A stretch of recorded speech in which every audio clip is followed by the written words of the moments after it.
Poštovani gledatelji Max Sporta, srdačan pozdrav iz Pule, dobrodošli na stadion Aldo Drozina. Očekuje nas prva utakmica 16. kola Super Sport Hrvatske nogometne lige u kojoj je Istra domaćin Gorici. U šali volimo ovaj par nazivati derbijem rogatih, jasno aludirajući na klubske simbole i maskote. Za Istru od prve minute Majkić na golu, Marin, Galilea, Marešić i Hujber. Ispred njega vratila se Istra na postavku sa 4 u obrani u odnosu na Rujevicu kada su igrali sa 3. Petrusenko, Mlinar, Caceres, sredina na krilima Bultan i Kadušić i u vrhu napada.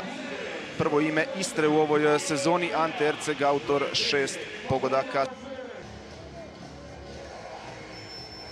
Glavni sudac utakmice je Ante Čulina, pomažu mu Nikola Kečkiš i Ivan Janić. Goran Pečarić je četvrti, a u VAR sobi gledamo gospodu Zdenka Lovričak i Kristijana Novosela, te našeg tehničara. Kako je to poslagao Igor Angelovski? Oni su sa 3 stopera ispred Banića naumili startati u ovaj susret. Korča, Stenforden i Krizmanić. Na stranama Raspopović, Kejta, sredina, François, Suk i Pršir trebali bi biti siguran jamac za mladog Luku Kapulicu koji je dobio priliku od prve minute za svoj prvi HNL start. Smjestio se na neku poziciju lažne devetke ili na desetku iza isturenog Vujnovića.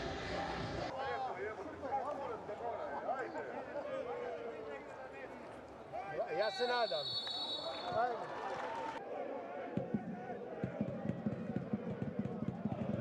Mlinar, evo prilike za Bultama. Bultan puca, brani Banić.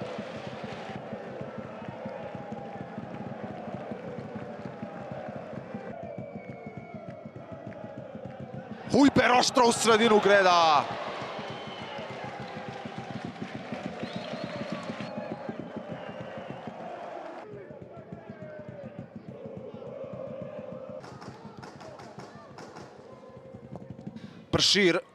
Pršir na Korču i brani Majkić.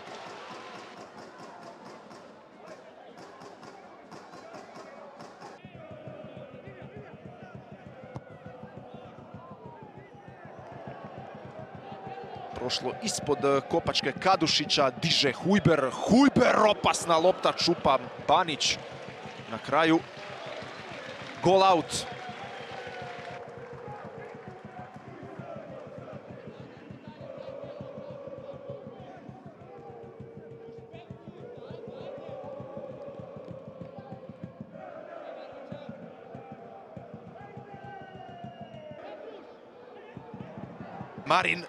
Marin prizemno kupi Banić.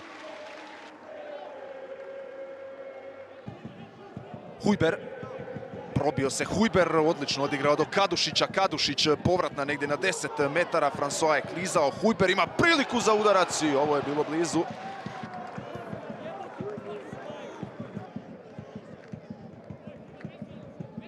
Jurić.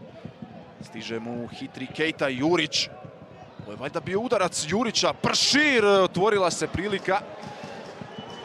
Zapucao je to pokraj vratnice Jurica Pršir.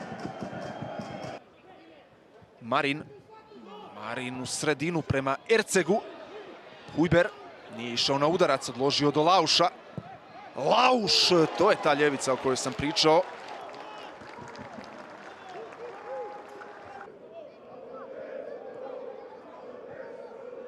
Mirno do Marina. Marin lansira dugu loptu naprijed prema Bakraru. Bakrar je primio. Bakrar!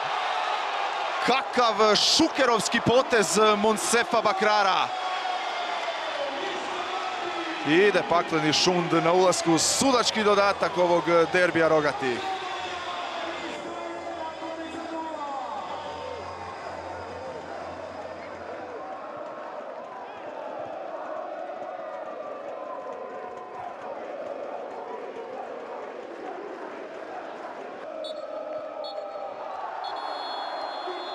Istra Gorica 1:0, sada su podemonili naravno demonija. Istra je došla do svoje 5. prvenstvene pobjede i sada su na nekakvom ekvilibrijumu jer nakon 15 odigranih utakmica, s obzirom da imaju jednu manje, onu odgođenu protiv Dinama, imaju 5 pobjeda, 5 remija i 5 poraza. Gorica nastavlja tavoriti na dnu i može se samo nadati da će posljednje kolo ovog jesenskog dijela sezone možda donijeti nešto ipak posebno ili drugačije. Najprije čestitke za Istru i za pobjedu, ali čestitke mojim igračima za ovo što su odigrali. Igrali su borbeno, požrtvovano, kako treba se igrati, tako da nemam nikakve zamjere. Eto, jedan slučajan gol, slučajna situacija, jedna izbivena lopta stigla je do njihovog napadača koji je realizirao i to je odlučio meč. Ali što se ostalo tiče, mislim da smo zaslužili taj bod, nažalost nismo ga uzeli, odradili do kraja.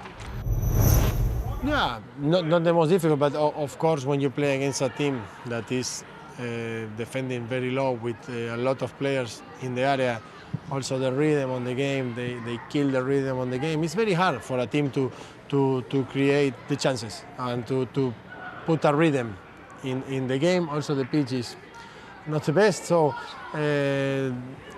these games are very hard. We play against Šibenik a few weeks ago, a similar game. And we have, I think, a good game in general, like today, in organization, in everything. The opponent didn't create nothing, but we have more problems to create. Today, I had the feeling that we create more than enough to win the game and have all in control.